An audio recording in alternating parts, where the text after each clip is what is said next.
Okay, we're on. Okay, good deal. I'm gonna shut the door just because it's a comfort thing for me. I don't know why it is, but that's what I'm gonna do. Okay. So we're talking a little bit about some of the standard work that we're doing here at West Junior High. I am having Joel record this because I'm gonna go through these two strategies. Oh, thanks, Lissik. Bye. Sorry, It's okay. I'm just kidding. sorry. No, you're fine. Don't worry about it. I'm just kidding. Sorry.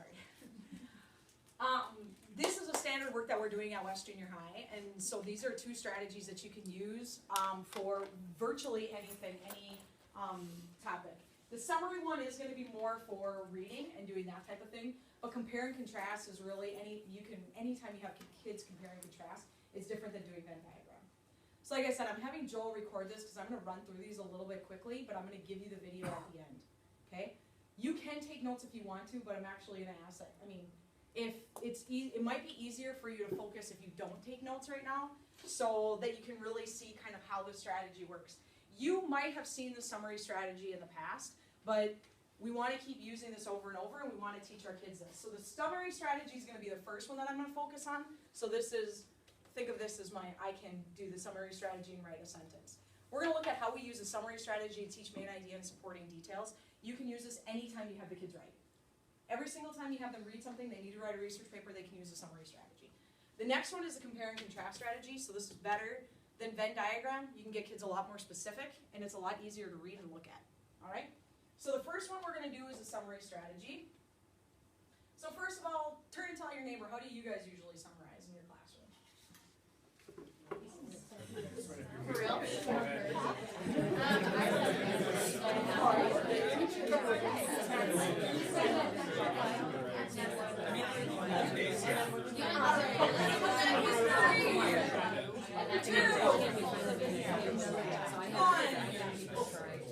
So I heard a lot of you say, we do this. Some of you say, we don't do summary at all. Some of you said, well, we just kind of have the kids read it and summarize. I don't really have a strategy. I asked them to do it, and they're ugly. Okay? So this summary strategy has basically 3 steps. So we're going to look at this. The very first thing that we do is we read the text. I'm not even going to do a turn and talk for that. But the very first thing that we do is we just read the text, okay? So we want to get a first read just to get the gist. So we read to get the gist, and when I'm saying read to get the gist, I mean get an overview of what it is. So read to get the gist, okay? All right? So that's the first thing that I'm going to do. So follow along with me. And it's about Thomas Jefferson. Some of you have seen this a lot. Some of you haven't seen this ever. Thomas Jefferson was born in Virginia on April 2nd, 1743. So if I'm doing this with students, I want to make sure that if there's anything I'm confused about, I'm going to kind of point it out, or that I might think they might get confused about. Okay, so I'm doing my first read. Thomas Jefferson was born in Virginia on April 2nd, 1743. He grew up learning to read English, French, Greek, and Latin. Wow, that's a lot of stuff to read. Okay, his father taught him how to fish, farm, and hunt. Because of this, Thomas became very well educated. Tutors were hired to teach him science, literature, and math. Okay, so I see that he's learning a lot of the subjects that I learned in school. In addition, he learned to dance and play the violin. All right, turn and tell your neighbor, what's something that you know about Thomas Jefferson now that maybe you didn't know before? Go ahead.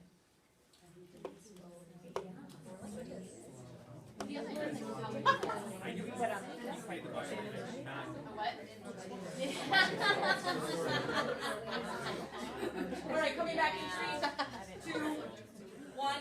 So you're noticing that he learned how to do a lot of things. Learned 4 languages, learned how to fish, farm, and hunt, so some outdoor activities, science, literature, and math, so we're getting some subjects, and some of his extracurriculars, dance, and violin. Let's keep moving. When Thomas was 14, a terrible thing happened. Oh my gosh, he was only 14. That's the age of a lot of our students. His father died. Wow, that is terrible. Because he couldn't stay at home, he went to the College of William and Mary to continue his studies. Oh my gosh, when I'm looking at that, I'm thinking, holy smokes. Kid's 14 years old, he went to college? Wow, that's pretty big.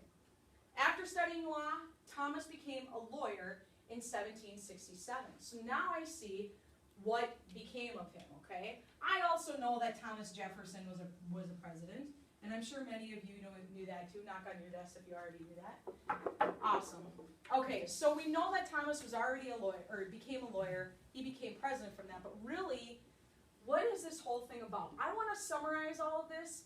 And a lot of times when I summarize, a really good way to do that is I'm going to use a summary strategy. So this is my summary strategy right here. Okay? It says noun, what, when, where, why, and how. Okay? So when I think noun, turn and tell your neighbor, what is a noun? Very good. So I'm hearing a lot of you say person, place, thing, or idea. Because it could be like love. It could be about love, something abstract, okay? So I know that we have the person, place, thing, or idea, okay? Now, so we want to know like who or what this whole thing is all about. And we're going to figure that out in a minute. The what, when we look at this part, we want to think they did what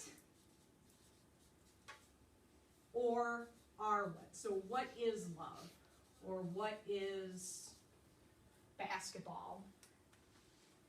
Or what did this person do? Okay. So let's look at this and see if we can figure out what the noun is. One strategy that I'm going to use, because a lot of times it can be about anything. Okay. I want you guys to turn and tell your neighbor, what do you think the noun is in these two paragraphs that we just read? TJ. Okay, so I'm hearing some of you saying Thomas Jefferson. Okay, right? No. In this one, it's pretty easy, and maybe some of you didn't do this, but you'll have kids sometimes say it's about Thomas Jefferson, or they'll say it's about education, or they'll say it's about Thomas's dad. Okay, because it talks about his father here, and so you can get kids that'll get screwed up on this. So, and if you have a text that's more difficult than this one is, you're going to want to do this strategy called again and again, okay? So I'm going to use the again and again strategy to find my noun. And this is how I do it. Okay? I use my fingers and I say, okay, first person, place or thing or idea that's mentioned is Thomas Jefferson. So I've got Thomas Jefferson, born in Virginia. He grew up learning to read. Okay, so he is still Thomas Jefferson. Learning to read English, French, Greek, and Latin. His father, okay, so now I have his father, so it might be about his father, it might be about Thomas Jefferson. Taught him, again, Thomas Jefferson. Because of this, Thomas became very well educated. The more I read, the more I'm noticing it's more about Thomas Jefferson than it is about his father. So I'm going to make sure that I put Thomas Jefferson down, and he is my noun. Okay? So, now what I need to know is, what did Thomas Jefferson do, or what is he? Well, that doesn't make any sense, so I'm probably thinking, what did he do? So turn and tell your neighbor, what do you think he did? From the text. Are we going to do the first paragraph or read both paragraphs? Well, you did start it. We're going to use both paragraphs. Yes. Yep, we're using both paragraphs. Coming back in 3, 2, 1. So I heard a lot of people say that he's a lawyer. Well, let's look at this because we want to take all of it together. Okay? So one thing that I notice about him, every time I'm reading, I see that he was born in Virginia. Okay, that's fine. But now we talk about that he's learning to read. I'm seeing that's something about him. So he's learning to read all of these things. Okay, what else is he doing? The next sentence. His father taught him how to fish, farm, and hunt. So I'm seeing that taught and learn, okay, those are both things that he did. So he learned to read. Subjects, I'm just going to put that down right now. If I was doing this for students, I'd probably go through all of them. His father taught him, okay, so he was taught to fish, farm, and hunt. Okay, that's a lot of stuff. What else? Because of this, he became very well educated. Okay, so my next sentence says that he's well educated, so I'm still getting what he is. Now let me see, keep going. Tutors were hired to teach him science, so again, another thing, so he was taught. And I can look at this and see science, literature, math. Turn and tell your neighbor, what are all 3 of those things?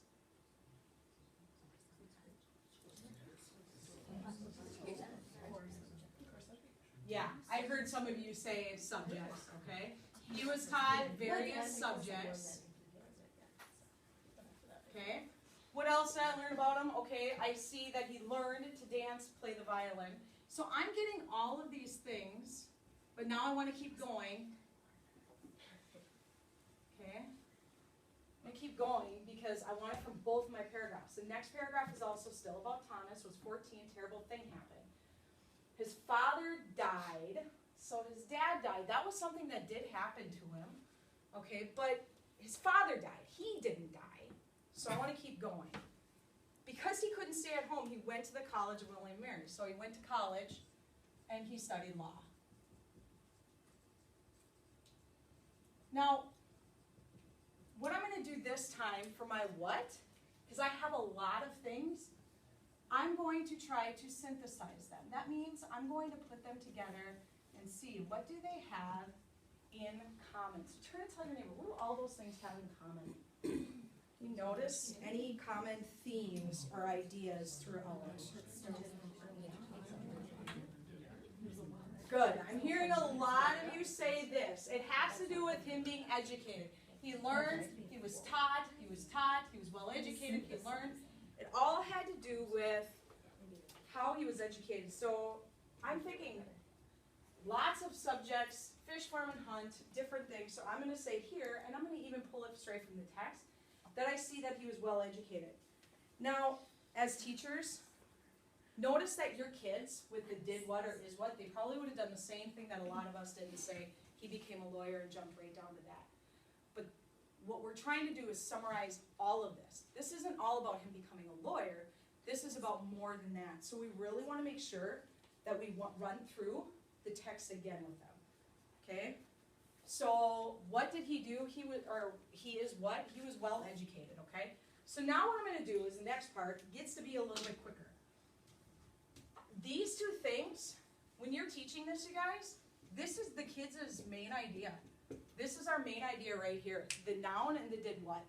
So right off the bat, when you ask students to find the main idea in an article, this is the way they can do it, okay? Who is it about? What did they do? So now we get into the when. This is going to be our supporting details. But they need to support our main idea, so what I need to say is, when was Thomas Jefferson well educated? Turn and tell your neighbor. Look back at your text. When was he well educated? What would you say? Okay? 3, 2, 1. Okay, I'm hoping none of you said 1743, though kids would probably say that because it's the first date they see. The last date they see is 1767. Was he only well educated in 1767? No. So let's just give us a round number. Could we say the mid-1700s? Would that fit? Because this is kind of the mid-1700s. So that's what I'm writing. Okay. Look at the next one. Where was he educated? Turn and tell your neighbor. Good. Heard a lot of you say that right away. Virginia. We see Virginia right here. College of William and Mary. We don't really know where that is, but we're going to assume that it's in Virginia. I'm just going to put Virginia because overall, a lot of this was taking place in Virginia. Okay. Why was he educated? When I do why, I usually find because in there, but not always. But we're pulling this back up to where was he educated? Why was he educated? So turn and tell your neighbor, why was he educated? Right? Yeah, sure.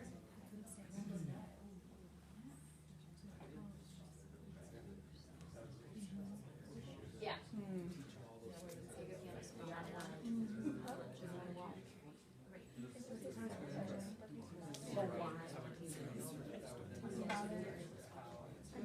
Okay, come back in 3, 2, 1. I'm hoping that you can't really find an answer for this one. You might be saying his father, he was educated to become president, he was educated to become a lawyer, but that's not really telling us why. We're inferring a lot of that, so we can't pull that straight from the text. So you know what, you guys? Sometimes you tell the kids, I don't have a why. A lot of times, these two might be together. Instead, I have a how. How was he educated? Turn and tell your neighbor that one. Yep. Father, tutors, college, right? Good. All right, so now what we're going to do is this.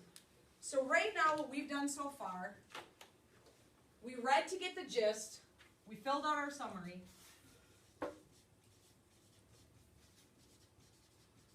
So the last thing we're going to do is we're going to show the kids how to write an organized sentence from our post-its.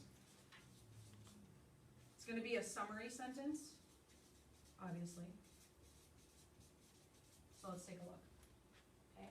What I'm going to do here, I'm going to show you. I'm going to take these and I want to make one pretty decent sentence. Now these were totally built on the fly with you guys just now. So I'm going to first start with just putting them straight up. So I might just say, let me blank this out for a second. Thomas Jefferson, if I'm doing this for kids, I might say, was well educated in the mid-1700s in Virginia by his father, tutors, and college. Okay, so I can take these and I can put them all just into a sentence. Now I know I'm going to probably have to fit in some linking verbs like Thomas Jefferson was well educated in Virginia by his father, college, and tutors. Turn to your neighbor. What do you think of that sentence? Or would you rephrase that sentence to something that sounds maybe a little bit better, and how might you do that? Go ahead. Talk to your neighbor.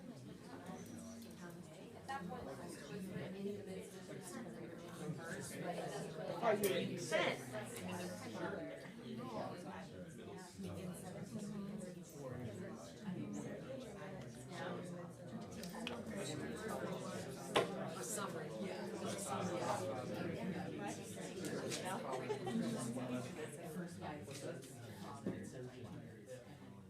I like it. I heard a lot of you saying this, so see if you're on the same page as me.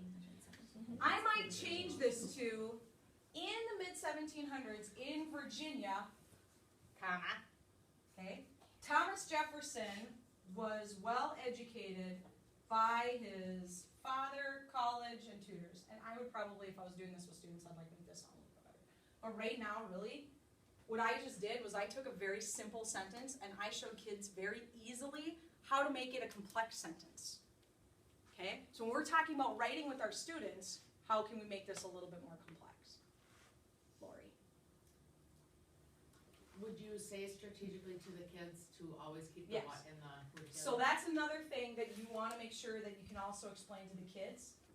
This is always the subject, so those of you teaching English especially, this is always the subject and this is the predicate. Okay, so we want to keep those together. So the noun is always the subject of our sentence when we write our sentence, and the what is always the predicate.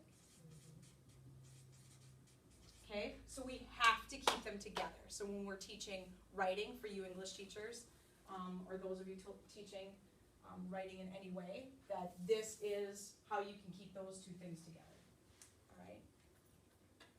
Okay, so now what I want you to do is, I want you to talk to your elbow partner or somebody who teaches a like subject as you right now, and I want you to talk about where would this fit in your curriculum and what might you want to do with it.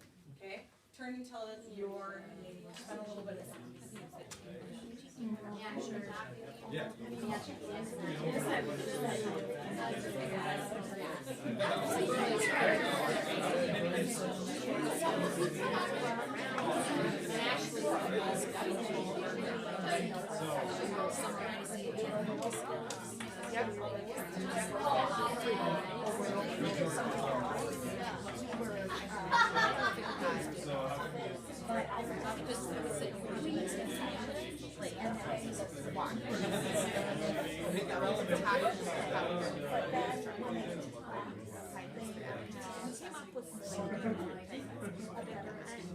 So this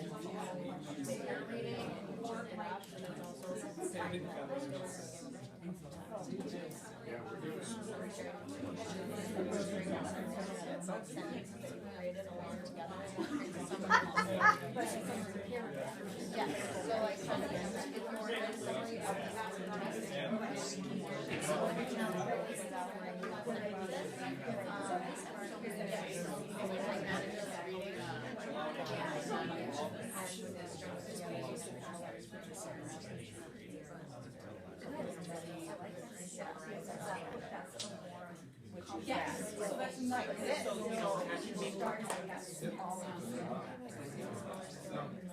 My question back to that is, you kind of had something before. And you didn't try to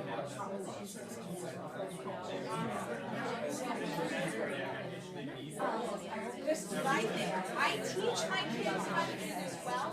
So later on, I still want you guys to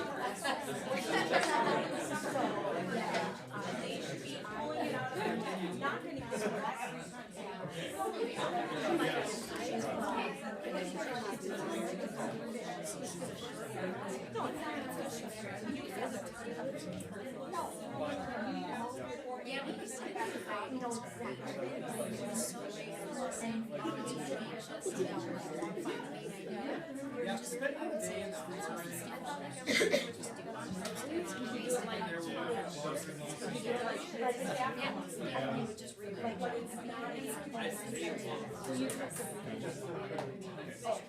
All right, come back, please, because we have one more that I want to talk about.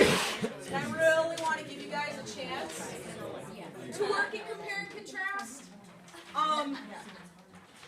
So I'm showing this to you guys. I know you guys aren't that stupid. You know a lot about Thomas Jefferson, so I didn't really preclude that. But I want you to know that I know that you probably figured out this strategy pretty well. What I want you to think about is like, where might your kids get hooked? Or might they get stuck? Okay? And so that again and again strategy, the again and again piece, and that synthesizing strategy that I did where I took everything and I kind of put it together and found those commonalities, that can be something you do with something else, not even with this. But sometimes when you want them to figure out what a key word might be in a paragraph, it might be that repetitiveness, so use the again and again strategy, okay? So just think about those pieces. The other thing that we were just talking about over here too is that you can have the kids do this for their Cornell notes. When they do their answering their question, that they're including everything by saying who, what, when, where, why, and how. That's how we want our kids to write and be more specific. So that can be another component or a scaffold that you can give to your students that maybe are struggling with that. Now we're going to do the compare and contrast strategy. Some of you have seen this one. I'm going to run through it really quick because I don't have as much time. And so this one we're going to look at, and we're going to do the same thing to begin with.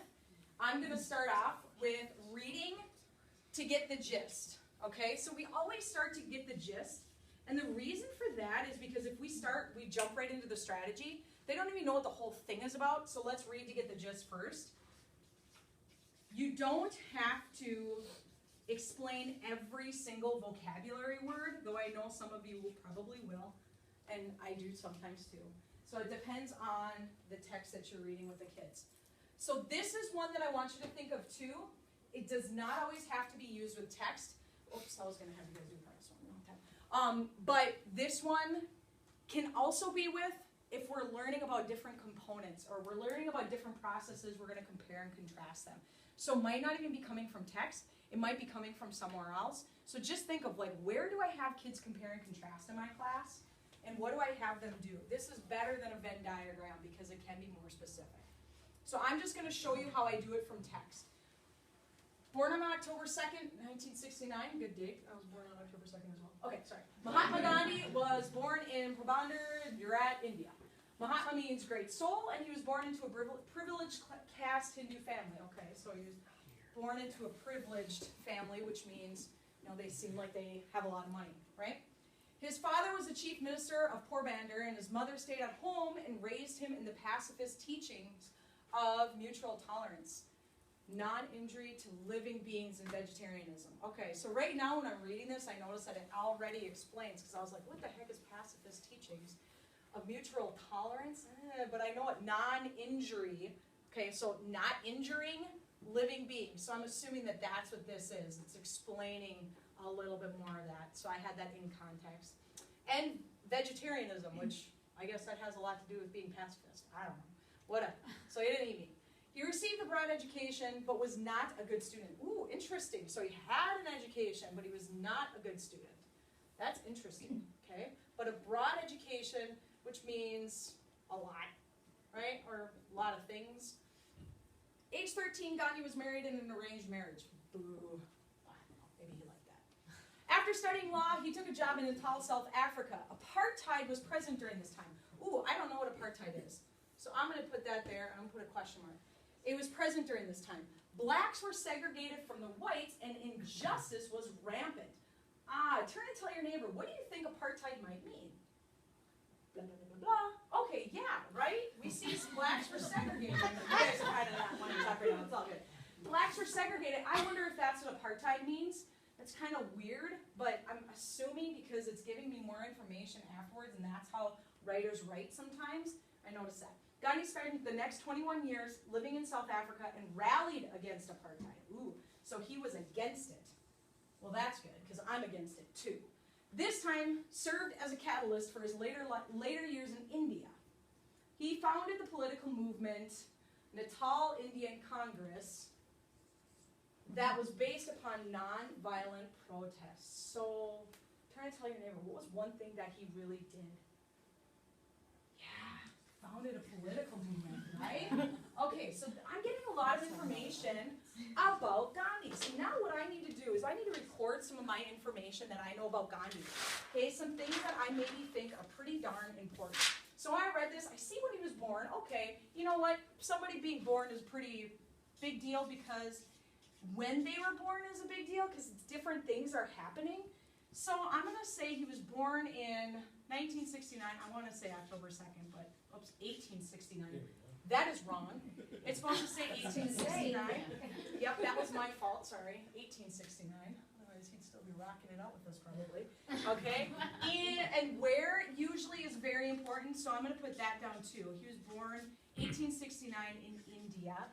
Okay, so I'm going to kind of go back and see what I wrote down from my notes. It means great soul.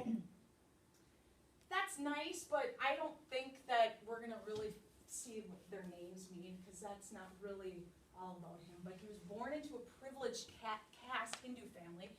So privileged caste means wealthy, I thought, right? So he was wealthy. His father was the chief minister of Porbandar, and his mother kept him at home and raised him in pacifist teaching. Okay, so I'm going to say something about his father. So his father was chief minister, okay, and then he was raised in the pacifist teaching. I'm going to put that one on here because I know that that's something that kind of brings me back down here because it talks about the nonviolent protest. So raised in nonviolent protest, okay. One more thing that I see, not a good student, broad education, and also, I'm going to just put apartheid. So I would go through this and I would do all of these things, right? I'm copying from what I kind of noticed before. Now let's take a look. My idea is that I got some information on him. Now what I'm going to do is I'm going to compare this to Nelson Mandela, okay? What I want to do is I'm going to number my paragraphs because usually when I do this with more than 2 paragraphs. I'd probably be doing this with 4 or 5 paragraphs for each person. So I want to number them so that it's clear to me, okay? So I'm going to have number 1, and I'm going to have number 2, okay? We're not going back to the media center, right? Okay, good. All right, so when I look at that, now I can say where I'm comparing it. So let me read now about Nelson Mandela. Nelson Mandela helped bring an end to apartheid in South Africa. He was a global advocate for human rights. So I already see that he wanted to bring in an apartheid in South Africa. So now we have a different country. We're going to look. As a member of the African National Congress, oh, okay. So now I'm seeing where he, right? He led both peaceful protests and armed resistance. Oh, I'm starting to see some comparisons against the white minority suppressive regime that divided South Africa. He was in prison for nearly 3 decades because of his action. Wow, that's a pretty big deal, okay? And then I would go through this one to do that. Now what I want to show you is I want to show you how I compare and contrast this. So I see that Gandhi was born in India in 1869. Right now, I saw that he was born in 1918, okay? 1918 in South Africa, okay? So that's a difference. I'm just going to write that across. Okay, let's see what else did I see. He helped bring end to apartheid in South Africa. I had apartheid over here. That's the same thing over here, so I'm going to put a check mark, okay? Instead of having that Venn diagram that doesn't really have anything organized and they're not clean across, now I can use a T-chart instead.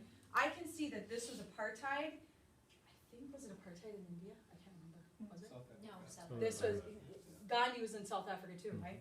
Okay, in South Africa. Mandela also, okay, but that was from paragraph 1, and he brought an end to it. So I'm gonna put a little bit more information, even though they're the same, they're not exactly the same. So I'm gonna give a little more information over here. Let's see what's another one. African National Congress, okay, so he was imprisoned. Gandhi was imprisoned. That would be another one that I would have put on, but I didn't go through the whole thing for 3 decades, okay? Let's see, what's another comparison that they had? Oh, first in his family to receive a formal education. So he had a broad education. Mandela also had an education, but his was more formal education, and I can say where.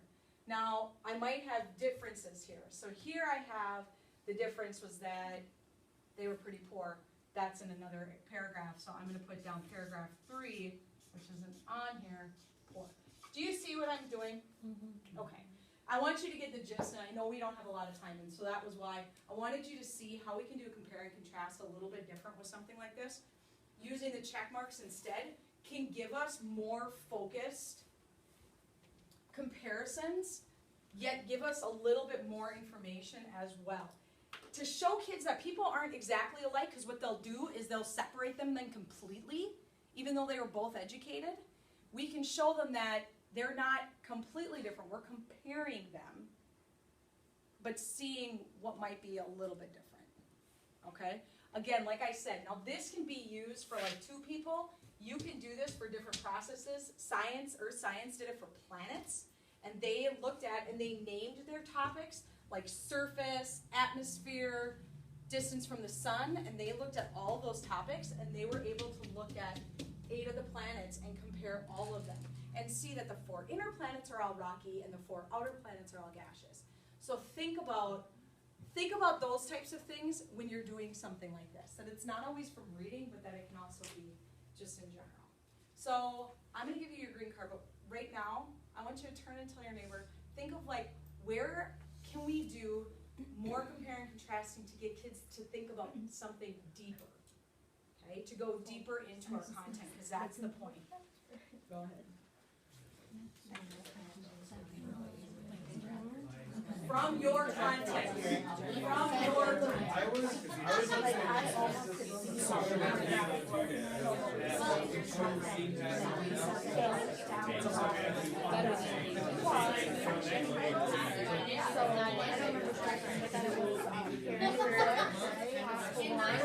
And so, I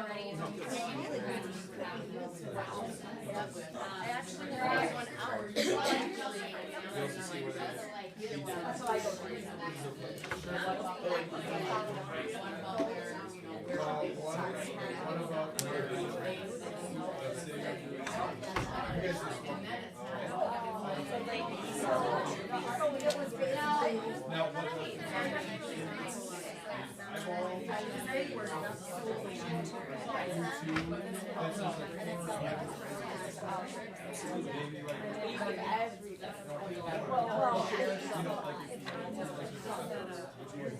Tell you. Yeah, stop.